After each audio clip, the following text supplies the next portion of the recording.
Hello and welcome to MediConcepts. Now today we'll be starting general physiology, and the first topic that we'll be covering is structure and function of a mammalian cell. Before starting, some basic rules for the session कि जब आप session start करते हैं अपनी copy और pen पास में रखिए.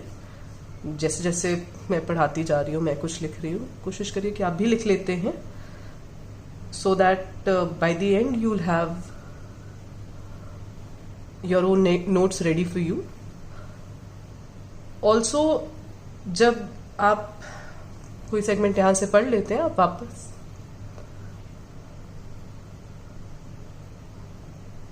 वापस जाके अपनी गाइटर इन हॉल से वापस पढ़ें, एंड अगर कंप्लीट हो गई तो आप गेनोंग भी पढ़ ले. नॉट रियली रिक्वायर्ड कि गेनोंग आप डेफिनेटली पढ़े. जो उसके इम्पॉर्टेंट सेगमेंट्स हैं वो मैं इसमें कवर कर लूँगी. मैं मोस्टली कॉन्सेप्ट्स पे फोकस करूँगी, तो ऑब्वियसली सब चीज़ें कवर नहीं हो पाएंगी, है ना. It's not practically possible. बहुत सारे फैक्ट्स हैं जो मिसिंग होंगे. तो when you go back to your books, आपको वैसे फैक्ट्स मिलेंगे, आपको समझ आएगा, इतना हो जाएगा यहाँ से पढ़ने के बाद कि you will be able to understand those topics very easily. आपको आसानी से समझ आ जाएगा. फिर जो आपको वहाँ पे एडिशनल चीज़ें मिलती हैं, एडिशनल फैक्ट्स मिलते हैं, come back and add it to the very same notes. तो आपके नोट्स और कंप्लीट हो जाएंगे. एग्जाम के लिए आपको बेटर रहेगा. So with that, we'll start. Now you know about the basic structure and function. जो आपने 12th में आपने इतना पढ़ा है कि जो सेल है, it's bound by a cell membrane.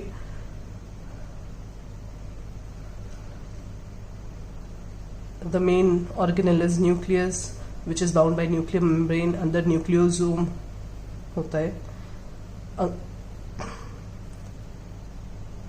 अंदर न्यूक्लियोलाई होता है, उसमें होता है. And then you have nucleoplasm. Nucleoplasm में आपके क्रोमैटिन होते हैं which get condensed into chromosomes whenever cell is dividing. Then the rest of the portion is cytoplasm. In cytoplasm you have many cytoplasmic organelles, like you have mitochondria, you have endoplasmic reticulum, you have peroxisomes, you have lysozymes, lysosomes. Lysosome is the organelle and lysozyme is the enzyme that is there in it, one of the enzyme that is there. You have Golgi bodies. So some of these organelles are going to be bound by their own membranes, like most of them, and some like ribosomes are not bound. In addition to that, your cytoplasm also has some proteins which act as cytoskeleton. Cytoskeleton का क्या मतलब? जैसे skeleton हमारी body का ढांचा बनाता है, scaffolding बनाता है. Scaffolding is ढांचा.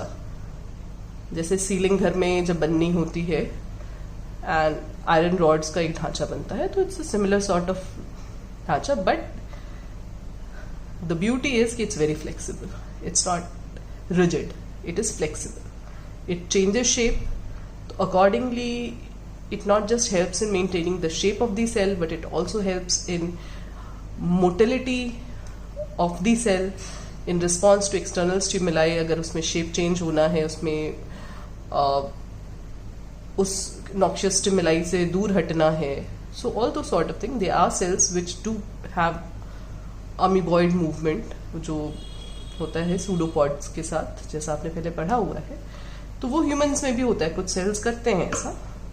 तो उस सब के लिए साइटोस्केलेटल प्रोटीन होते हैं. They are 3 main groups. तो we'll talk about them also. तो in this session we'll be talking about the structure of cell membrane. If time permits, then we'll move to the cytoskeleton.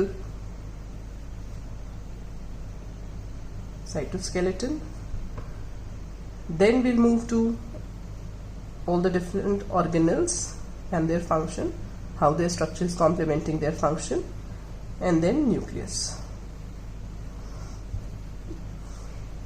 तो 20-30 minute का एक video रखेंगे, and after that we'll stop and continue the rest of portion in next video. तो cell membrane, cell membrane क्या कर रही है? It is acting as a border, a barrier between your intracellular fluid and your extracellular fluid, है ना, homeostasis. बहुत important role है of your cell membrane. तो इसका structure is going to complement the function.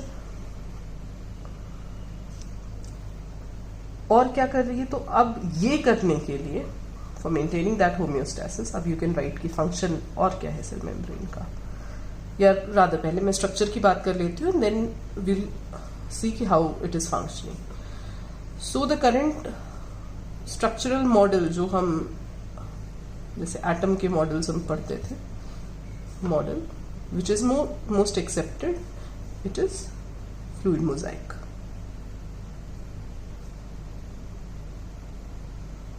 जो सिंगर एंड निकोलसन ने दिया था।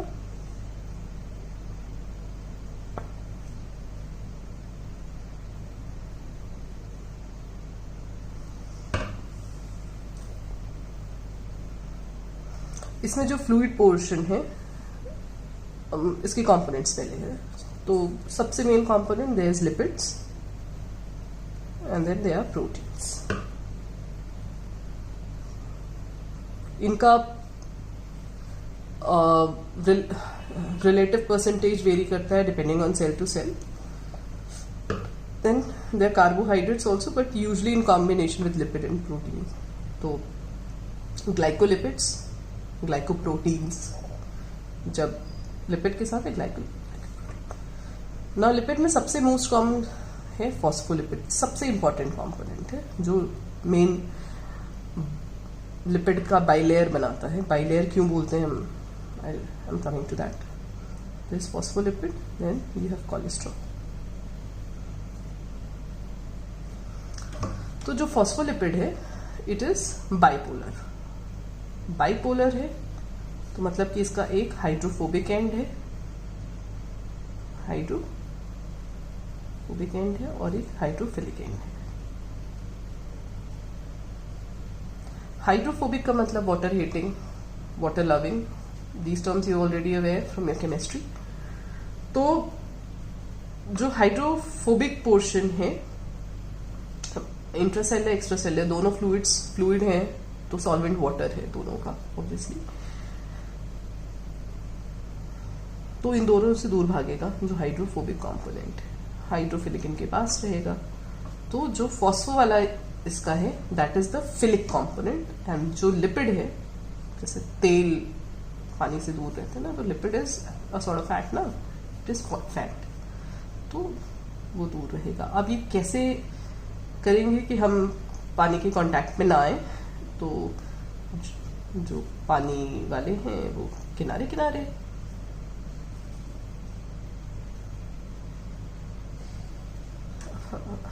और जो फोबिक वाले हैं वो आपस में ऐसे आ जाएंगे। Very simple. ये टेल एंड हो गया, हेड एंड हो गया। This is the head and, जो टेल जैसा दिख रहा है वो टेल एंड आपस में एक साथ, ठीक है। This is how it is. इसी को लिपिड बाइलेयर बोलते हैं, नथिंग एल्स। अब अगर प्रॉपर्टी हम फॉस्फोलिपिड की बात करते हैं तो this is when it is at a good concentration, जितना कि सेल मेम्ब्रेन में होता है।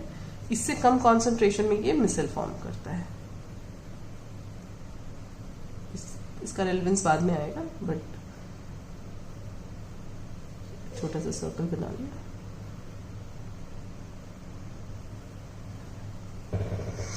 तो cholesterol provides fluidity and stability to it, mostly बाहर के इसी फॉस्फोलिपिड में बीच में अटैच्ड रहता है, ठीक है, कोलेस्ट्रॉल। अब प्रोटीन्स भी दो टाइप के होते हैं, इंटीग्रल एंड पेरिफेरल।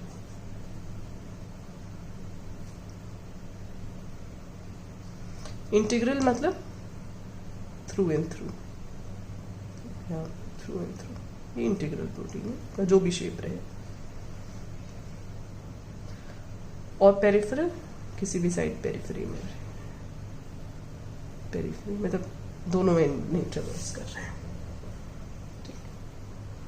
कार्बोहाइड्रेट भी यूजुअली एक्स्ट्रा सेलुलर वाले साइड पे रहते हैं, एक्ट्स एज रिसेप्टर मोस्टली, अब इसकी वजह से प्रॉपर्टी कैसी हुई, तो जो हाइड्रोफिलिक जो वाटर सॉल्युबल चीजें हैं वो आपकी बिकॉज ऑफ दिस बीच वाला कंपोनेंट आराम से आपकी सेल मेम्ब्रेन को क्रॉस नहीं कर सकती। सिर्फ वो चीजें कर सकती हैं विच आर लिपिड सॉल्युबल। तो ऑक्सीजन, कार्बन डाइऑक्साइड, ये सब होते हैं लिपिड सॉल्युबल होते हैं। तो ये जो ट्रेवर्स कर जाते हैं आपकी सेल मेम्ब्रेन, फ्रीली डिफ्यूज हो जाते हैं।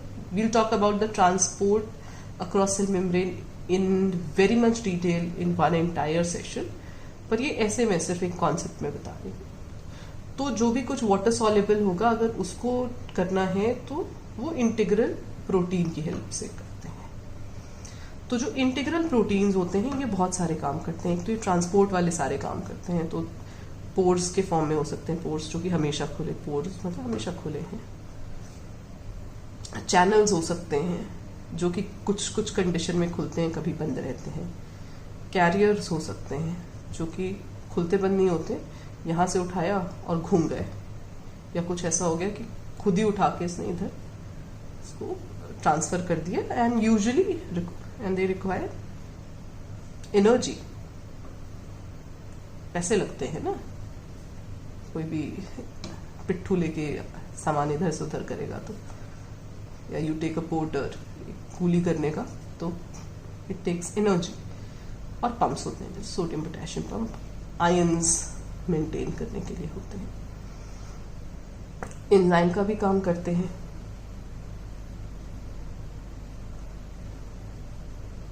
एडिशन का भी काम करते हैं। सेल्स आपस में कैसे जुड़ी रहेंगी, बेसमेंट मेम्ब्रेन से कैसे जुड़ेंगी, जो जुड़ी हैं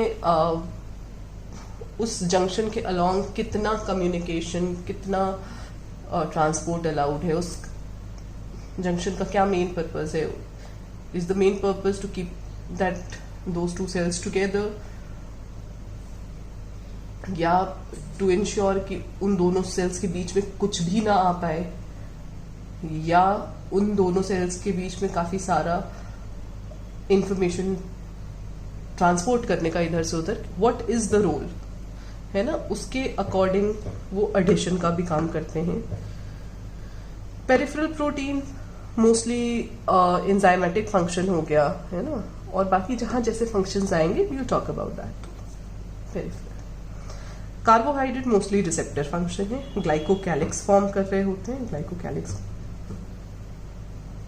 ऐसे सरफेस पे जैसे ऐसे दिखा है, और ये अलग अलग से कनेक्ट कर रहे होते हैं। तो ये हो गया एक हमारा बेसिक स्ट्रक्चरल मॉडल। फिर सेकेंड थिंग, हम साइटोस्केलेटन की भी यही लगे हाथ बात कर लेते हैं। तो साइटोस्केलेटन क्या होता है? Cytoskeleton, it is maintaining the structure and the shape of the cell.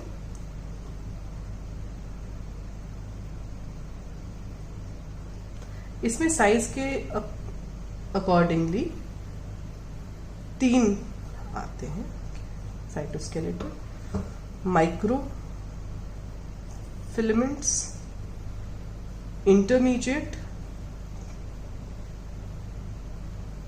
Filament and microtubule.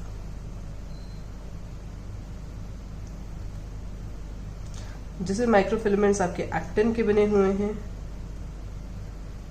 Intermediate filament बहुत सारे होते हैं डिपेंडिंग ऑन कौन सी सेल है, और माइक्रोट्यूब्यूल ट्यूबुलिन के बने हैं।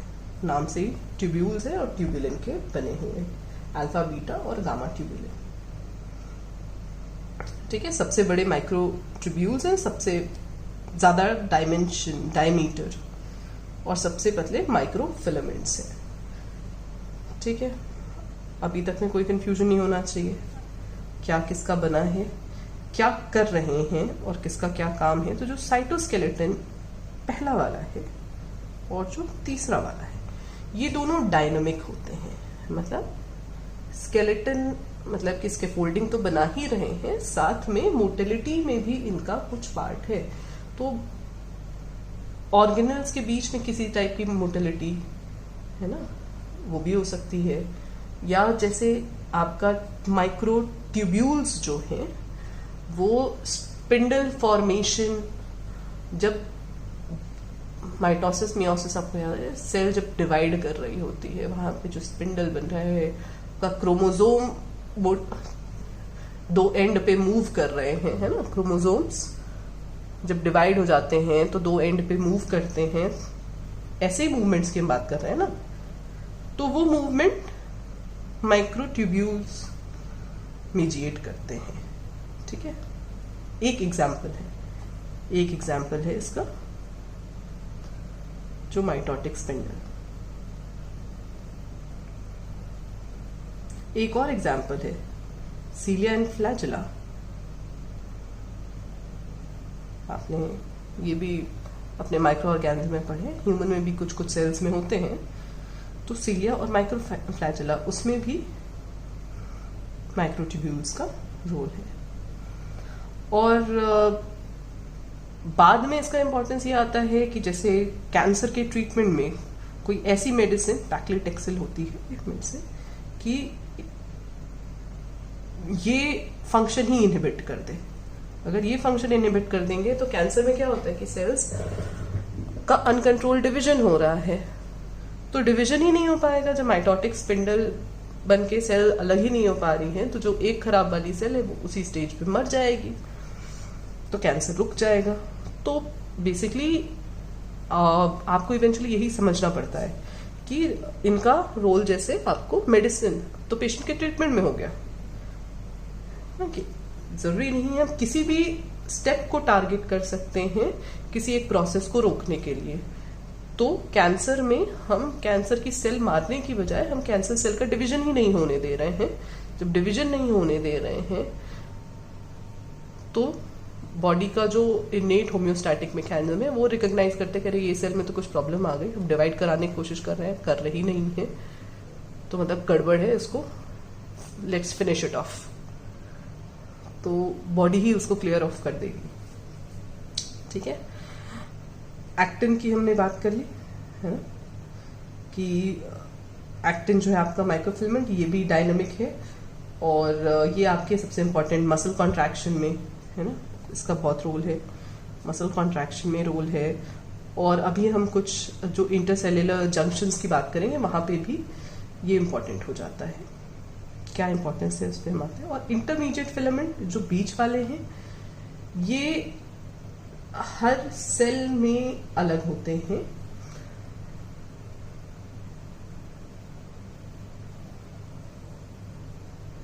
तो आपके सेल को आइडेंटिफाई करने में भी इनका रोल हो जाता है, इस वजह से, क्योंकि हर सेल में ये एक अलग टाइप के पाए जाएंगे। जैसे आपके केराटिन्स होते हैं जो आपके एपिथेलियल में पाए जा रहे हैं,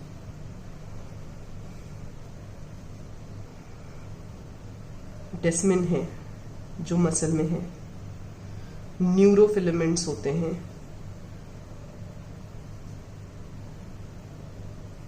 जो नर्व में मिलते हैं। तो ये एज मार्कर यूज होते हैं इन सेल को आइडेंटिफाई करने के लिए। अगर कोई कैंसर है और हम ये नहीं समझ पा रहे हैं कि किस सेल से ओरिजिनेट कर रहा है, तो यूजली क्योंकि उस आप सोचो क्यों नहीं पता चल रहा है, क्योंकि कैंसर होता है तो सेल अपना शेप लूज करने लगता है ना, लूज करने लगता है। तो ये पता करना कि ये कौन से वाले का है, it becomes difficult at times, तो तब इनका मार्कर की तरह यूज होता है। तो दीज आर योर साइटोस्केलेटन। अब इसके बाद